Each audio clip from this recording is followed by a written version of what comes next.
Perfect. Welcome again, everyone, to our webinar 3 that is fully focused on supporting you with key information, how to apply to community-led action, everything regarding the essential information. We will be here for 1 hour. But before we're gonna move to the content of today's webinar, we just would like to remind you that in case you missed our webinar 1 and 2, webinar 1 was an informative general webinar dedicated to both types of the open call, and webinar 2 last week was dedicated specifically to the transition agenda development call. So we definitely recommend you to watch it and check it if you haven't attended live with us. But stay tuned because more is coming. So by the end of this month, we will have the help desk. There is a registration, there are slots. So here you have everything, the QR code to scan and take advantage of the meeting with us. It will be peer-to-peer support to the potential applicants that will register. And last but not least, we will also have in April a town hall meeting number 2. The previous town hall meeting was very successful, very fruitful in terms of supporting you directly. So we are repeating this, and all the information you will find on the website, how you can also register and meet us on the 22nd of April. Without further ado, now we are moving towards our today meeting, and it is my pleasure to welcome our speakers for today. So myself, I am your host today. I am Eva Stefanik, working for F6S. My role there is I am Innovation Funding Maestra, and in this project Task Restore Med, I am responsible for managing the open calls. With me today is also Dr. George Petihakis from Hellenic Center Marine Research, the project coordinator of the Task Restore Med project. We also have Dr. George Triantafylidis from the same organization, serving us as a great project manager.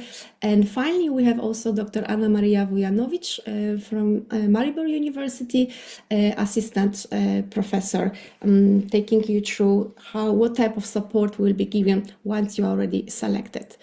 This is what we have prepared for you for today. So right after I stop, we will move to a brief presentation whether this community-led action opportunity is for you with some essentials. And right after, we're going to be moving to the hard part of today's meeting. So everything what you really need to know to shape your application. So first, application essentials, going through all the documents that are priority for you to study. And then what really happens once you are already selected, how this 2 years collaboration will look like. And finally, as usual, we have the support section for you. So briefly about the tools and type of support we can offer you once you are selected, and of course the Q&A session.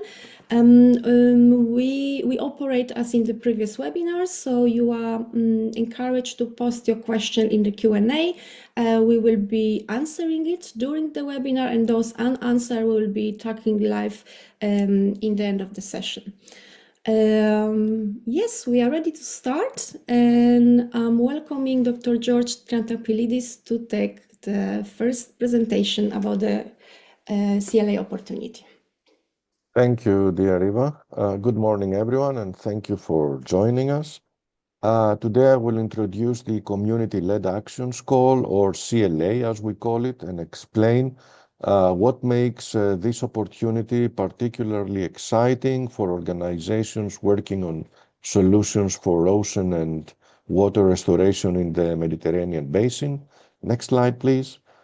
At its core, the goal of the CLA call is scale up and deployment. This means supporting solutions that already exist and moving them from the pilot stage into real operational environments.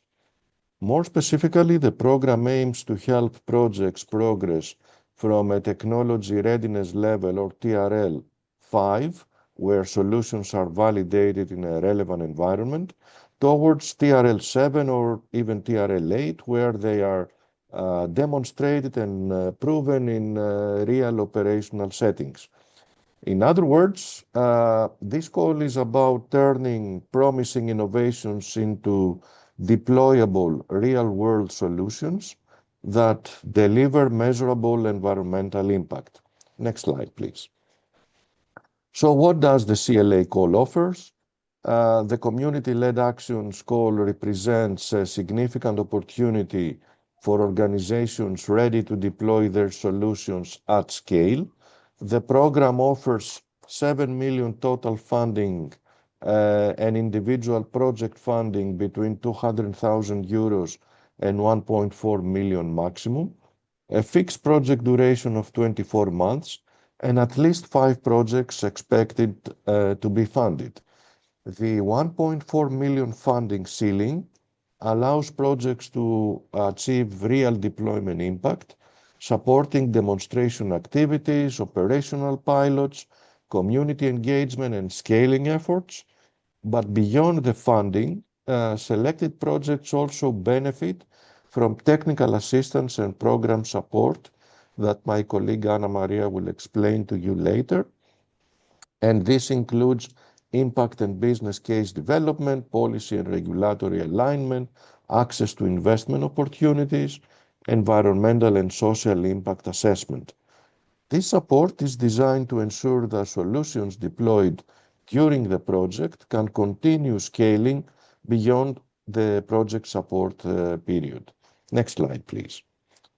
So what kind of projects are we looking for? We want to focus on projects that deliver tangible environmental outcomes through community-driven deployment.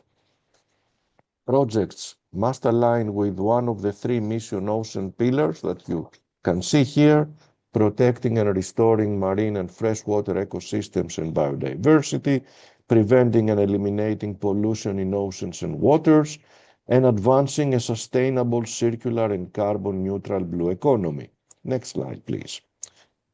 What kind of projects? And here you can see some examples, indicative examples of activities that we're expecting to implement and fund: deploying biodiversity monitoring tools, implementing pollution reduction technologies, restoring coastal ecosystems, testing circular blue economy solutions, or piloting nature-based climate solutions. What is essential is that projects should demonstrate measurable environmental impact and real-world deployment. Next slide, please. So who can apply? The CLA call is designed for organizations capable of implementing solutions in operational environments. And the typical applicants are listed here. They are technology developers and startups, municipalities and regional authorities, ports and maritime infrastructure operators, research organizations and universities, NGOs and conservation organizations, companies working in the blue economy sector.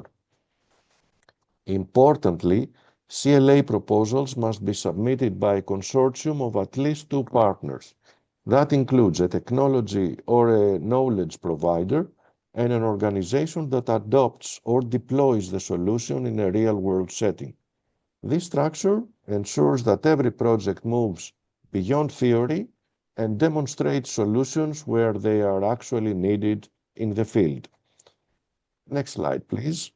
Here you can see the timeline. The application deadline is for 27 of May 2026 at 5 o'clock Central European time in the afternoon.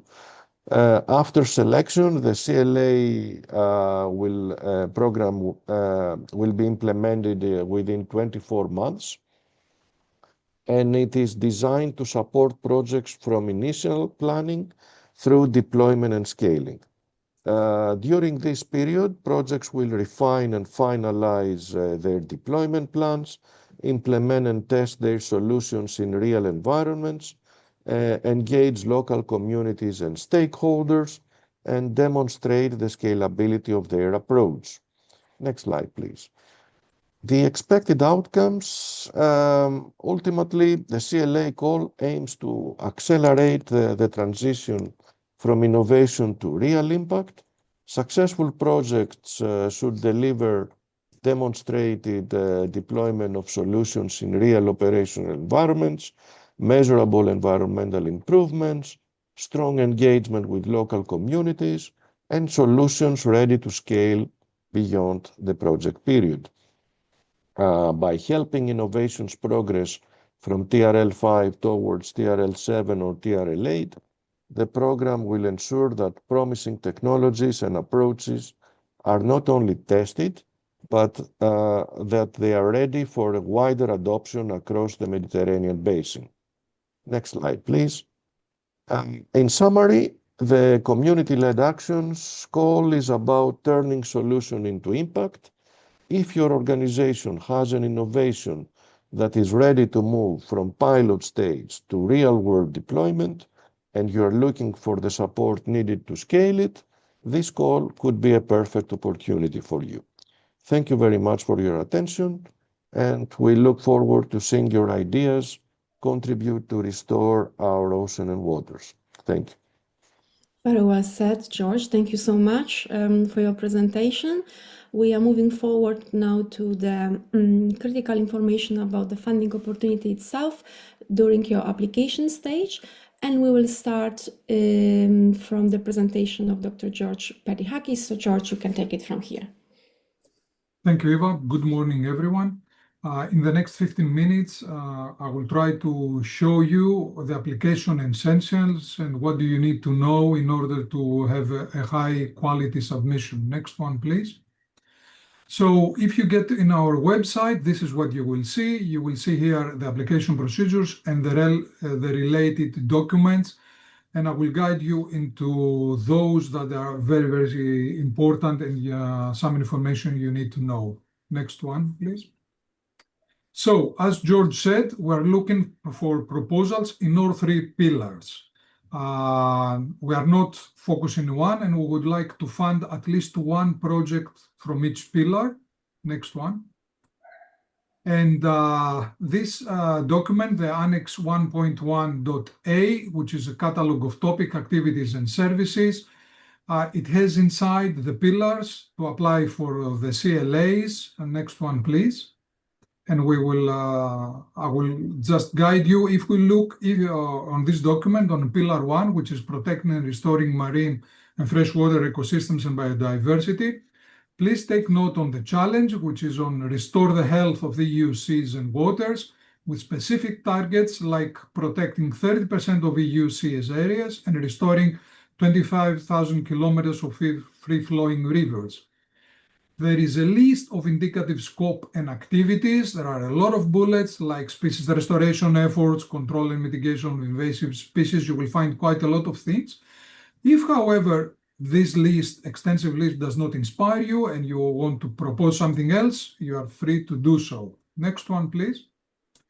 What we would like you to pay special attention is on expected, measurable, and impact. And if you look here, we're talking about that proposals should demonstrate clear, quantifiable contributions within the overarching framework of EU mission, and projects should address one or more of the following thematic areas, which are dedicated to biodiversity: marine and freshwater protected areas, species and habitat restoration, invasive species control, river coast ocean connectivity.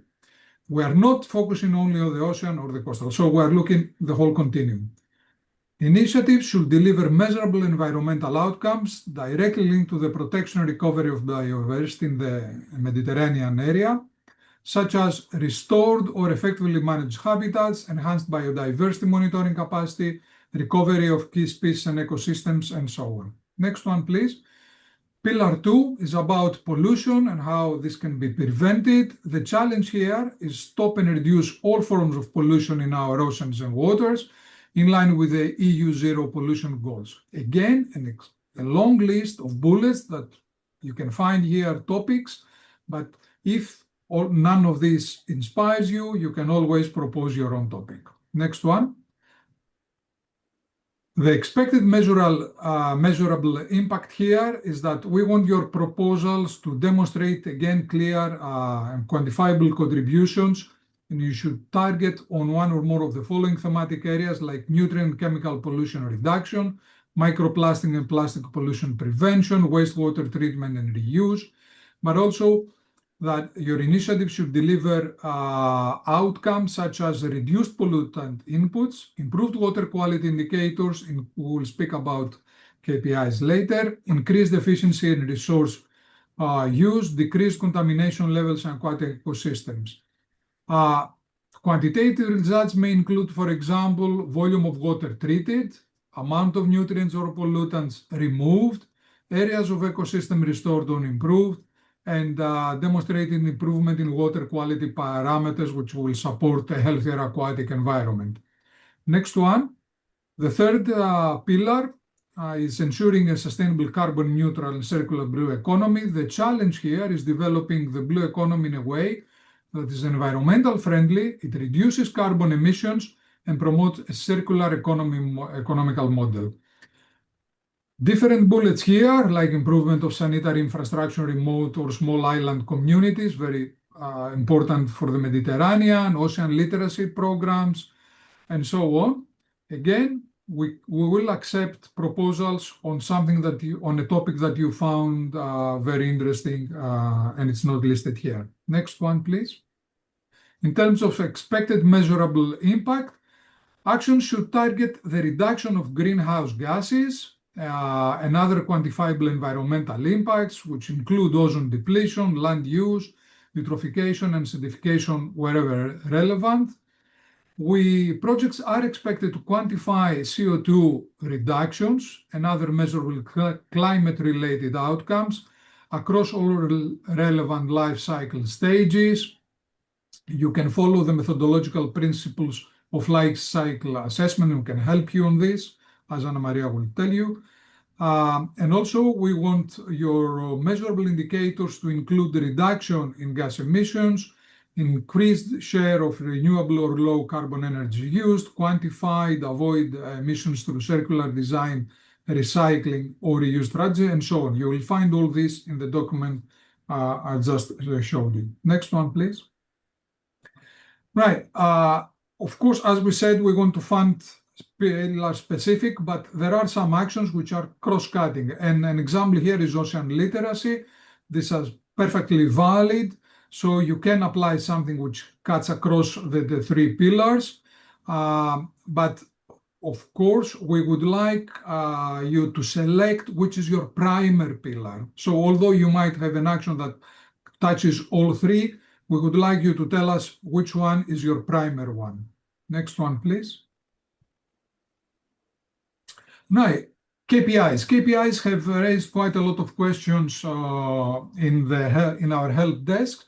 Just to show you here some examples, we are using KPIs from WISE database. For the pillar one here, you can see on the left the targets. For example, contribute to relevant marine nature restoration targets, including degraded seabed habitats and coastal ecosystems, with two indicators, one on marine restoration to enhance biodiversity, another one, marine restoration, financing, ecosystem service, and monitoring, and the expected achievements. The other target is at least 30% to protect at least 30% of the EU seas and integrate ecological corridors. One indicator here, marine protected areas, with two expected achievements. Strictly protect at least 10% of the EU seas. The indicator here is marine strictly protected areas, two expected achievements, and the other target is restore at least 25,000 kilometers of free-flowing rivers with two indicators. Next one, please. For pillar 2, if we see the indicators, we will see the target is to reduce nutrient loss by 50%. One indicator is looking on nitrate in rivers. The other one is total phosphorus in lakes. The second target is reduce the use and risk of chemical pesticides by 50%. And the indicator is on chemical pesticides in water environments. The third target is reduce plastic litter at sea by 50%. with indicators litter in marine ecosystems, litter in freshwater ecosystem. And the last target is reduced by 30% microplastics released into the environment. And the indicator here is microplastic release to the environmental and a list of expected achievements next to them. Next one, please. For the last pillar, we've got 3 targets: achieve net zero maritime emissions, like CO2 emissions from marine transport is the indicator. Develop zero carbon and low impact aquaculture. Here we also look for sustainable fishing gears and sustainable aquaculture practices as indicators. Promote circular low carbon multi-purpose use of marine and water space. And the indicator here is optimized and sustainable use of marine space and the expected achievements. Next one, please. So these are from the WISE database that you can pick, but examples of strong KPIs, we want your proposals to have strong KPIs, and here are some examples. For example, hectares of habitat restored, tons of marine litter removed, volume of water treated, and reduction of pollutants or nutrients. These are just some examples, but of course you can use other ones. The other important document is Annex 2.1a, which is the application form. It has 5 sections. This is something that you need to do at the site of F6S. So there, although at our website, you can see how it will look and what are the fields that you need to fill. But remember, you don't fill the actual document. You go to the site of F6S where you will tick all the boxes and you will provide all the information. It's very short things that we need to provide, but you make sure that you tick all the boxes at the F6S site. Next one, please. The last document is Annex 2A, which is the proposal template. Here, there are 4 sections: the basic information, the excellence, the impact, and the implementation. It's pretty standardized setup of proposals that we are all used to. Next one, please. Let's go and see one by one in short. In terms of excellence, we want you to demonstrate the maturity of solution. George mentioned that a couple of times. We are looking for maturity. We want evidence that we are moving from pilots or validation. We want a clear deployment plan and for you to show readiness for real-world implementation. So these are things that you need to have in your mind all the time.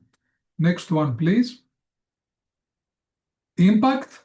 Here we want to see the impact on environmental and socioeconomic value. The environmental impact has to be linked to KPIs. The proposal must show socioeconomic benefits. Very, very important is community engagement and long-term sustainability and replicability. We understand that in these types of projects, a project that runs for 2 years, a lot of impact actually will happen after the project is finished. So we want you to show in your proposal that, yeah, the impact will come, even if the impact is not very big during the 2 years. There is impact, there will be impact after the project lifetime. Next one, please. The last part on the implementation, we're looking for a realistic deployment plan, clear work plan and milestones, very well-defined roles for the whole consortium. This is again important. Since consortium are small, it is important to know who is doing what and what expertise each partner is bringing. Risk management and again, risks for a short period of project for 2 years. Risk is of paramount importance because things can go wrong. We want to be sure that there are alternative plans that they will not jeopardize the proposal. And also we want a realistic budget and timeline. Next one, please. So final tips for the applicants. Align clearly with the mission ocean pillar. The ocean pillars are there for years now. We know about them. Please read them again and try to align your proposal to one, or if it's a cross-cutting action, you can use all three of them, but identify your main pillar. Focus on measurable environmental KPIs. KPIs are absolutely important. Show solution maturity and demonstrate long-term impact and scalability. As I said, it is important to show that the impact goes beyond the 24th month program. And I think this is the last slide.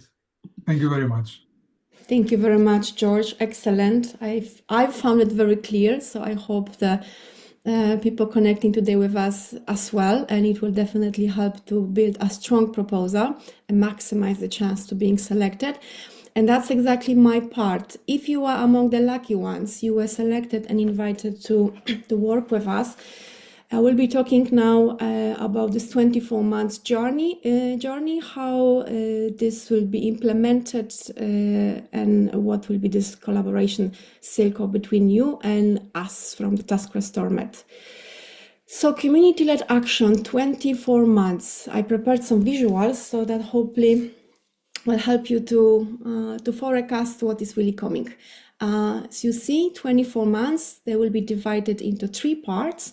The idea is that definitely you start with the co-design your solution, formalize all the agreements with the community and stakeholders that you need, validate and verify your readiness level of your solution methodology or knowledge. And then you will be moving to the core part of this journey, that is deployment. Doing it not alone, it's not a solo mission. You will be doing it, of course, with all what you have implemented in terms of community and stakeholders from the previous phase. And basically what we are going towards the end, what George and George mentioned, it's all about scalability, applicability. That's the legacy you want to leave at the end of your project. So in a nutshell, we are talking about 2 years collaboration that will be divided into 3 clear sprints with concrete expectations per each. We want to see measurable outcomes. I think it couldn't be clearer from the previous presentation. Community engagement is absolutely the key of this open call, as well as deployment of your solution and proving scalability or replicability of it. So 3 sprints, what are those? Sprint 1, fine-tuning plan. Then we have sprint 2, deployment, and the sprint number 3, scale up and replication. And I will go now one by one, a little bit into details. So we are looking at sprint number 1, 8 months duration. What you really see, this Zoom is about all about the readiness and formalization. So first of all, you really create a baseline for your projects to be implemented further. You formalize all the agreement and relationship between the provider and adopter. You engage the community at least through 3 active agreements that will be implemented throughout the project duration. And you cannot measure the transformation that your project will lead to if you don't know where you started. So that's why your baseline will need to identify the technology readiness level, business readiness level, and societal readiness level, at least on a level 5 at your starting point, and you will need to prove it to us through the data. And this is the expected deliverables. Again, you will be looking into the diagnostic report where you verified your readiness level, and again dimensions agreement.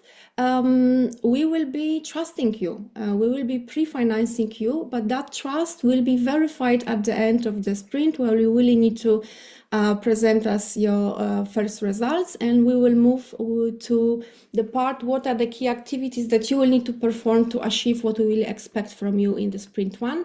So mission alignment, finally polishing your program definition and baseline.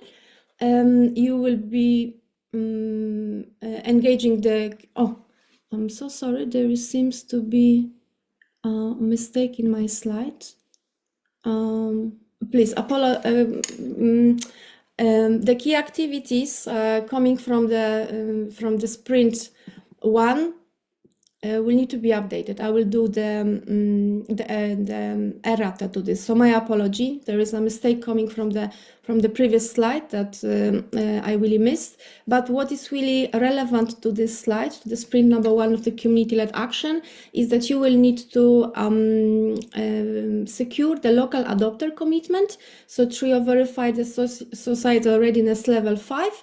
You will be doing it through performing at least one community co-design workshop, and from that workshop you will need to provide us the documented user requirements. And then there is always the second part of the activities that we expect from you, very important one regarding comms requirements. So there will be a bootcamp that you really need to participate live. This bootcamp will be giving you access to a certain workshop, to the skills and capacities that you really need to have to maximize your performance within this project. You will need to produce the press release from the kickoff meeting. You will need to secure the regular social media posts on monthly basis. You will need to attend at least 2 dissemination events in your first 8 months and provide also blog or article publication, and then 1 short narrative report with your key achievements from the sprint 1. So once this is achieved, you will be moved to the sprint number 2. And sprint number 2 deployments, as previously mentioned, it is the core part of this journey. And here, you will need to involve actively your community. We are moving from the office to the field. Basically, you need to prove your solution is operational, is fully operational. And remember, you will be deploying your solution, but deploying the solution doesn't mean adopting. You need to make sure that the community that you are working with is also adopting the solution. On the right side, you see what we will be expecting from you at the end of this sprint. So there will be expectation on the initial impact measurement report. George already mentioned, we understand not everything will be visible within this 2 years journey, but what we really expect is you will be comparing your starting point, your point from the sprint number 2 to your starting point from sprint number 1 regarding your baselines in the TRL, CRL, and BRL. Then we also expect that by the end of sprint 2, 60% of your technical milestones and KPIs will be already completed, and you will need to show us documentation from at least 2 community-led citizen science events that will result in a clear data sets. Once this is all accomplished, we will be releasing the next payment, which is a 45%. And the key activities which here are correct for the sprint number 2, we are talking again about the deploying your core solution. So you really need to deliver the initial results within the selected Mediterranean side of your proposal. We are talking about the initial impact measurement that you will be proving to us. And then what I already mentioned, we need to see the active citizen science. So a lot of monitoring, a lot of data collections and awareness campaign. Then important for you to know, we will be doing the facility visit check. So our staff from Task Restore Med will visit you and will check how your solution is actually going. And we also want to see a clear commitment from the adopter integration. So your local adopter should really demonstrate the active role in the solution integration, and we want to see measurable and quantifiable metrics of that solution also coming from the adopter. And again, important part on the comms requirements. Here we are talking about you will need to produce 1 short deployment video with testimonials from the provider and adopter. Again, you continue with the active social media post. you need to attend 2 dissemination events, provide 2 blogs, articles, and again, key achievements to be sent in a narrative report. By accomplishing this, we will be verifying this, reviewing this, and then if everything is okay, we are ending up in the sprint 3. So this is the final sprint. It was already mentioned, it's all about scaling up and replicability. And here, what we really expect. We definitely expect all the deliverables that you can see on the right side. So sustainability and replication strategy, you will be working on your business plan. A business plan will be important for you to attract either investors or additional funding to really continue. We want this solution not to last. Yeah, this solution will. We don't want to end it together with the final payment. This solution should be replicated, and in that case, indeed, you will need to show us your results as bringing at least 2 new funding sources or 2 replication sites to continue with this project. We also will be looking into measurable improvements for the expected restoration. And again, what George mentioned, it's also to observe the trends. Yeah, the trends regarding the impact that is expected, and you compare it to your original baseline in sprint number 1. And very, very important, replication toolkit. You will be crafting this with the lesson learned in a simple, friendly manner that can be easily replicated and used in other regions. And you will need to promote it through at least one public event. If this is delivered, this will trigger the final payment of 15%. And the key activities related to this sprint 3 all about sustainability. So yeah, you will need to work on the clear post-funding financial model to assure the sustainability of your solution. It's all about proving the impact that was achieved through your solution. So it needs to be very clear proof of concept model for successful mission ocean intervention in the Mediterranean site that you selected. And again, I already mentioned, it's all about the knowledge transfer. This knowledge should be replicable, accessible to the other regions and stakeholders, so clear methodology and lesson learned that can be applied. Sustainability endorsement is also a big part. So your local adopter previously showing the active engagement. Now we want something more. We want to see a formal letter of intent or budgetary commitment to continue this operating solution for at least another 12 months post-project.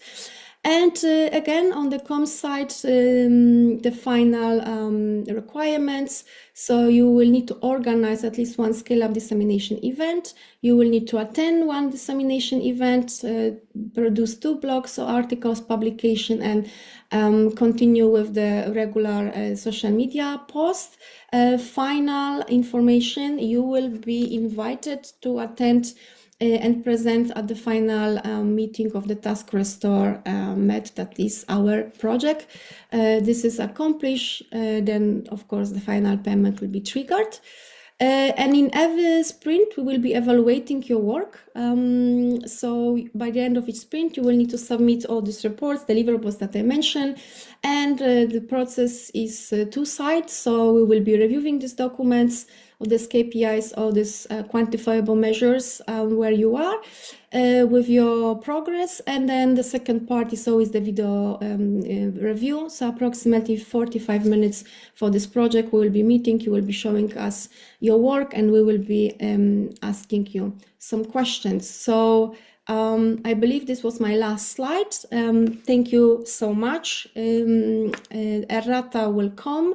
And now I'm inviting the final speaker, Anna Maria, to take us through the Task Restore MET tools. What type of support we will have for you once you are joining our ecosystem. Thank you, Eva. Very nice presentation. I think everything is pretty clear, and I see a lot of interest also here. Okay, so I think the journey was more or less described. How will it look like? But of course, you will not be alone on this journey. because this time the financial support we are giving, we'll try to support you in the best way that we can on this journey. So we will work together with you. If you can please go to the next slide. So what is really important and how we developed the Task Restore Med proposal and now the project itself, we want you to show us the transformative change. This is the main idea of also of your proposals, that we change the mentality of the take, make, dispose economy and go into the blue donut. This means that basically we will respect the planetary boundaries of the only planet that we have, and we would like to achieve the effects that you are proposing in a way that brings prosperity to all of us. So this means that the development of your proposals needs to meet the human needs while staying within ecological, societal, and human health related boundaries. And this is very important. So I'm really looking forward to reading and to seeing what kind of ideas you will propose. Next slide, please. Okay, so the Task Restore Med technical support is divided by program level and by project level. This, I don't have a lot of time, so I will only discuss the project level now. Each project that will be funded will receive dedicated support on the implementation itself, of the knowledge gained in the technical assistance actions and program level to work efficiently and effectively towards the business plan for CLA. But we don't only want to see a business plan, but also a lot of environmental things, which I will describe in the next slide. But typically a team of 3 to 5 experts will be composed for each CLA project with matching expertise to support the project consortium in the best possible way. And next slide, please. As Georgia previously mentioned, there are 3 mission ocean pillars, which of course we would like you to adjust your ideas. How will we support you? So for example, for the biodiversity pillar, the support will involve evaluation of the potential effects of the proposed project on marine, coastal, and inland waters, and plan for optimizing the positive impacts and mitigation measures to minimize and remedy possible adverse impacts identified. So the key steps for biodiversity and ecosystem conservation are listed here on this slide. For the pollution prevention and elimination pillar, the consortium will work closely with each of you to identify pollution sources, provide support for collecting critical baseline data on water quality, basically through tailored technical assistance and utilization of digital tools. The communities will design and implement effective pollution mitigation strategies together with us. And the last one, the decarbonization pillar, the decision-making tool, we will provide you a decision-making tool for evaluating the environmental impacts of your proposed solution from a life cycle perspective. Don't get scared too much. We will definitely support you on this journey. Next slide, please. So what else are we expecting? Definitely the theory of change is something that, thanks to Impact Hub Athens and Dimitri, we have managed to integrate into this project. The theory of change models will enable you to clarify intended impacts and establish some kind of clear pathways how to achieve them. This process will be supported by workshops, coaching hours, self-assessment tools, and the identification of tailored social impact metrics. We have also managed to integrate human health aspects, thanks to Liz, where Task Restore Med will provide protocols and training to community-led projects, enabling them to self-collect and analyze data. So the assessment will measure key indicators such as reduced exposure to harmful pollutants, tracking microplastic or chemicals, for example, in cleaner marine ecosystems, and mental and physical well-being. And of course, always open data policy. Here we will also support you on this journey. We will provide a document that will cover sourcing, processing, analysis, harmonization, and storage of data and metadata generated in actions, like by standards, guidelines, and methodologies. And also we will show how and when the data will be made available to whom and how will it be preserved post action. I hope this didn't scare you a lot. I know it's much, but we will definitely provide you with all the tools that you need to have the most successful projects. Thank you. There is one more slide. There's one more. Sorry, yes. Yes. Okay. So not only the environment, also the business case is very important, and we have a whole work package and team where they will also do technical assistance in business impact on the short and long term of your proposals. So basically, the technical feasibility studies, workflow, and business impact case development, our colleagues from Cyprus will work with you together on this. Definitely also offering project management support by timelines, milestones, everything that comes with. Also, we are offering administrative and legal support and facilitating stakeholders' engagement, providing support to communities. We will also provide reviews to assess the status of each project and identify potential obstacles, and of course, work with you how to overcome them.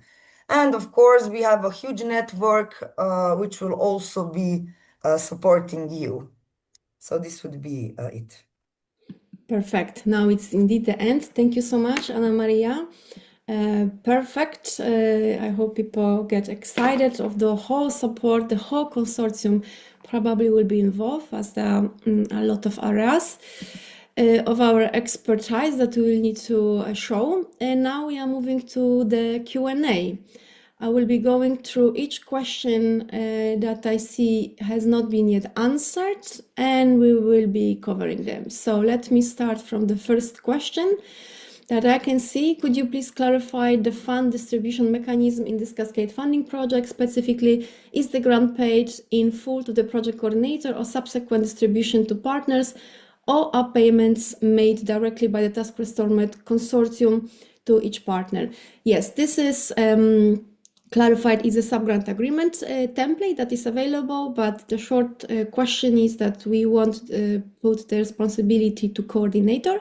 So the coordinator of the funded project will receive the payment, and as exactly as it works in the EU project, the coordinator, by signing the declaration of honor from each partners, the partners are giving this accountability to the coordinator, accountability, key responsibility, that the funds will be distributed to the other beneficiaries. So I hope that answers your question. Next question. Can each sprint be comprised of several work packages? There is no, it's not forbidden. Just please be careful to the template that George was mentioning. There is a proposal template.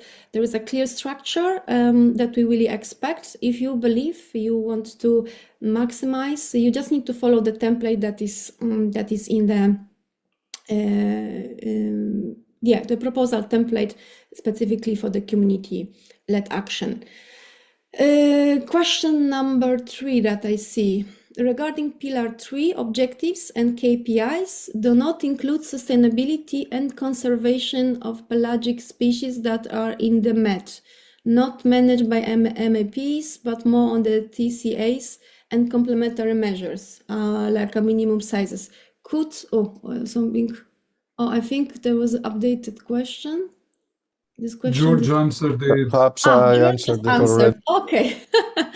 Okay, that's perfect. Wait, the really long question came up. So let's go one by one because there are 4 questions here. How is the international dimension of the consortium evaluated in this call? For example, how would a case be perceived where the technology developer and the adopter are located in the same city? George, do you want to take it or you want me to cover? Yes, happy to take this one. I think that according to the guide of applicants, the evaluation does not explicitly require an international consortium composition for example, partners from different countries. Instead, the emphasis is on the functional roles that each partner should have within the consortium. So we want a technology or a solution provider and a solution adopter. So if you have within your area these two at least partners, then you can locate it in the same city. Exactly. Yes. So there are no, yeah, George, you explained it very well. It is not forbidden. It is welcome. It's not a problem to have developer and adopter coming from the same city if they prove their role and the profile correct for the score. We continue on this aspect. So question number 2, how flexible is the concept of technology developer in the score? For example, could a joint solution combining complementary technologies from different entities be considered as the technology developers providers?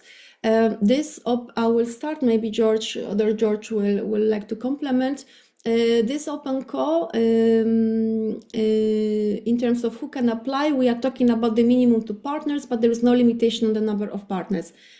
So that means there is no, again, it is not forbidden to combine the solutions coming from different partners that you will build your consortium with. But it needs to be really clear, written, who is responsible for what, and maybe we would recommend to somehow identify the leader of this technology, the key profile that stands under technology developers and any other partners that are complementing with some type of models, or I don't know exactly whether it's a case on technology or knowledge or methodology, but it is not forbidden. I don't know, and if George would like to add something. Yeah, if I can say that exactly as I presented, we want to know who is doing what is each partner's role is. So just clarify that we don't have constraints, but we need to know why this partner is there and what he's doing and what he is bringing. At the end of the day, it's the technology solution that the whole thing focuses and what this project will bring as a product. Mm-hmm. Perfect. Question number 3, George, I think it will be also for you. Regarding the KPIs under Pillar 2, could you clarify whether the expected achievements related to nitrates and phosphorus are focused on their removal from water, reduction at source, or potentially both? Yeah, Yes. basically, go on, George, yes. No, go on, and then I will complete. Okay. I think that in Pillar 2, the aim is to reduce nutrient losses and pollution in the aquatic ecosystem. So some indicative expected achievements could be the reduction at source, for example, decrease fertilizer use or preventing a nutrient runoff, or reduction within water bodies by lowering the nutrient concentration in rivers, lakes, or coastal ecosystems. You could apply their treatment or remediation solutions. So the KPIs, I can imagine that it would be testing technologies to reduce fertilizer use by 20 to 40%, source reduction, or developing solutions to reduce nutrient levels in targeted ecosystems, something like that.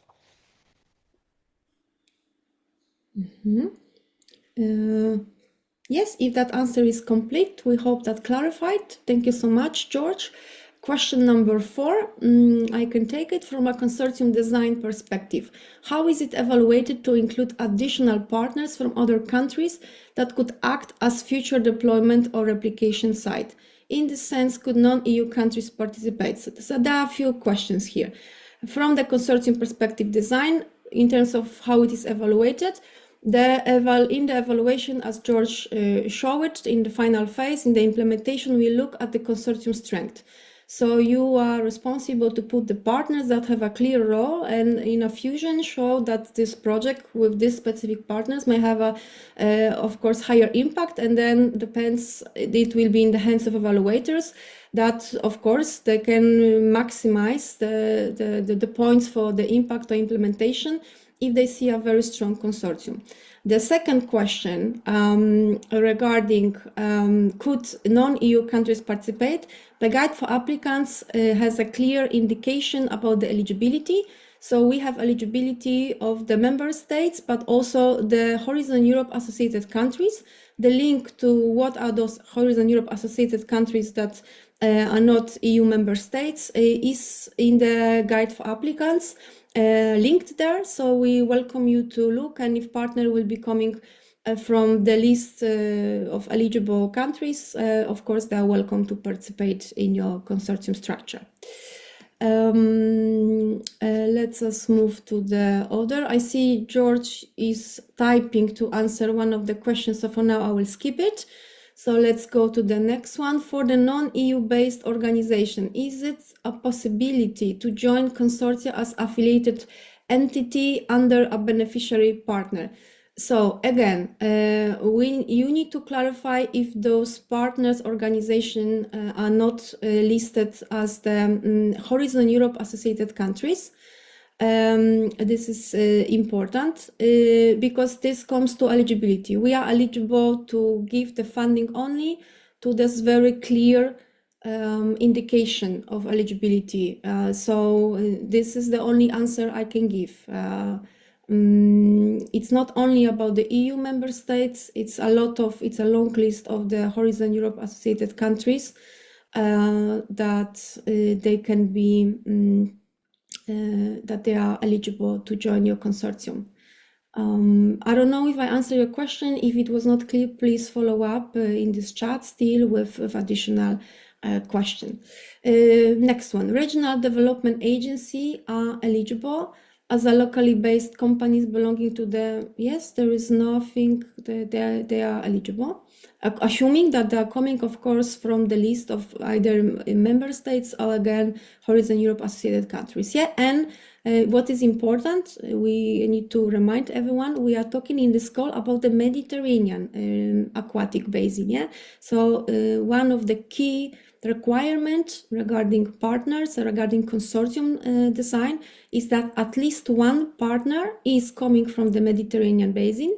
We have a clear list of the countries that we listed as belonging to the Mediterranean basin being eligible for this call.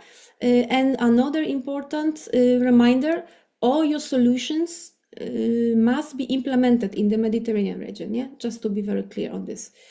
Okay, moving to the next one. Is there an indication on the expected impact of the action? For instance, in terms of pollution, is there a criteria on the volumes to be reduced? Maybe one of George can take it, or Anna Maria.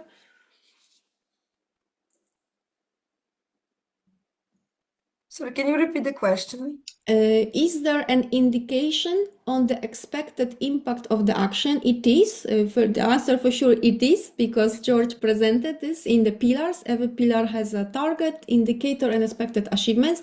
But now the question concretely is, for instance, in terms of pollution, is there a criteria on the volumes to be reduced? Okay, I understand.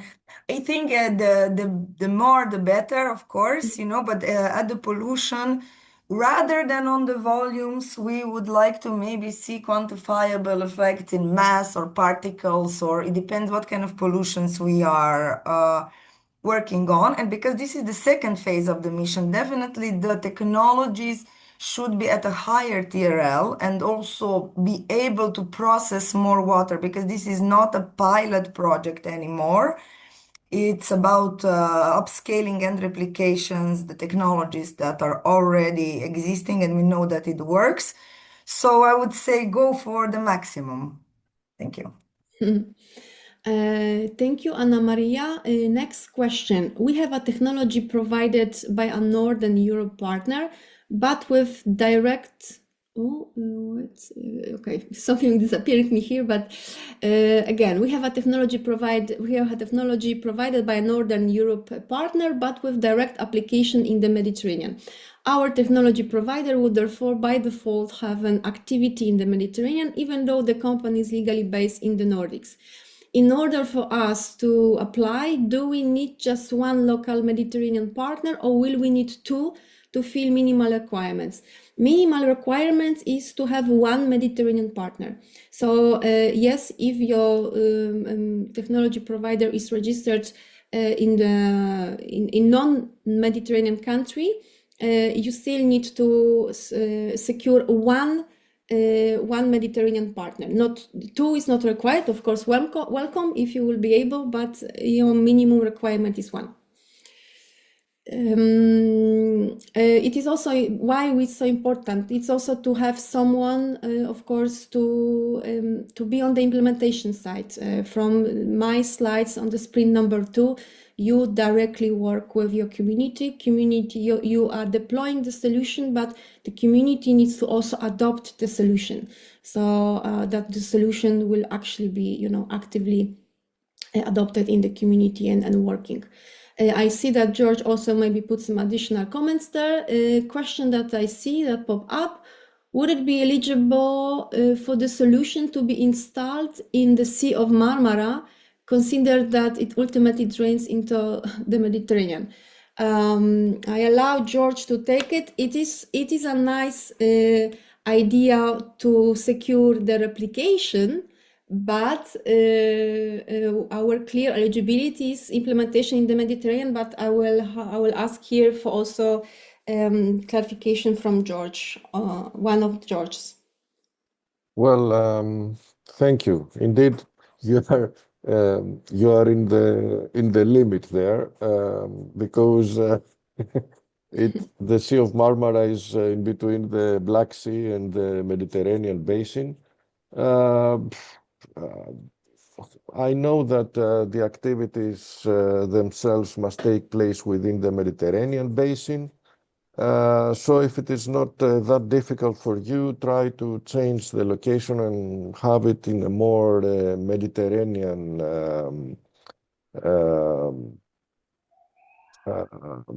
real Mediterranean system to be on the safe side. But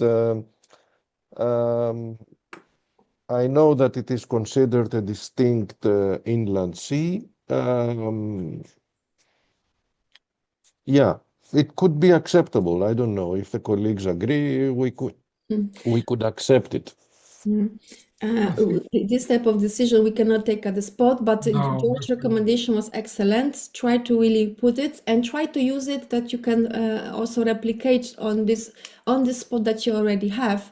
It would play nicely for impact. The score will be very competitive, and why we are so concentrated here on the Mediterranean, because European Commission has several of this type of open calls, and every open call of community-led action has a very clear region area or basin areas like Atlantic, like Baltic one. So you may also discover if there are, any specific other calls.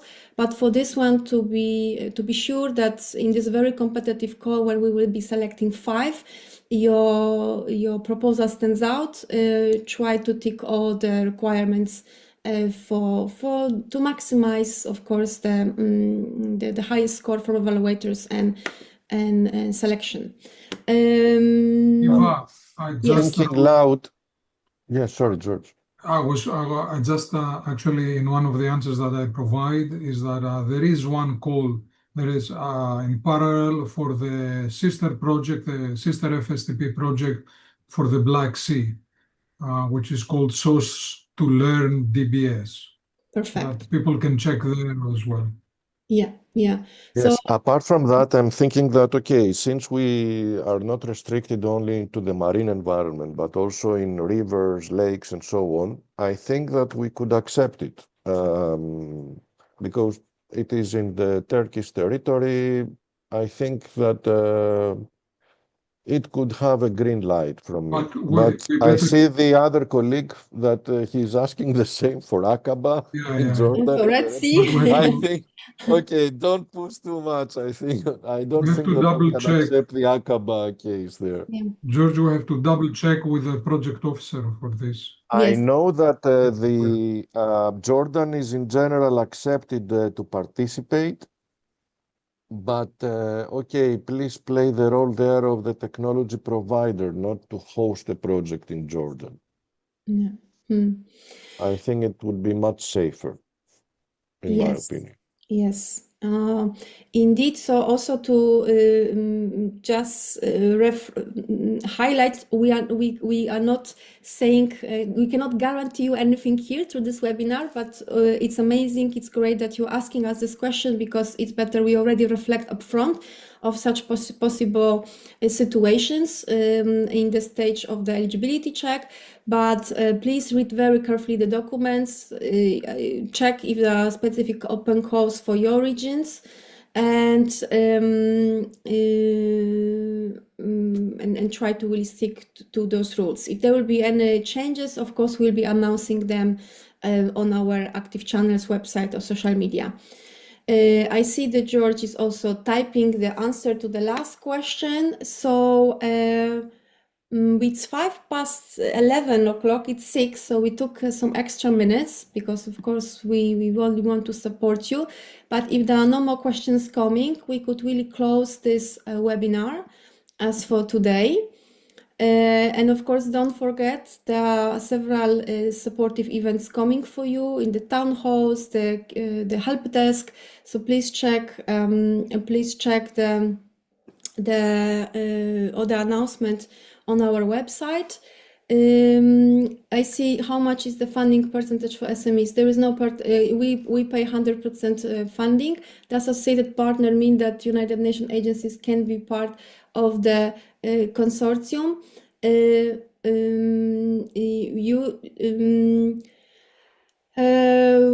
It's I replied before that, okay, since they are an international organization, they are, and the call is asking for EU or associated to the EU countries, it should be advisable to include UN agencies as associated partners or something, not direct partners, you see.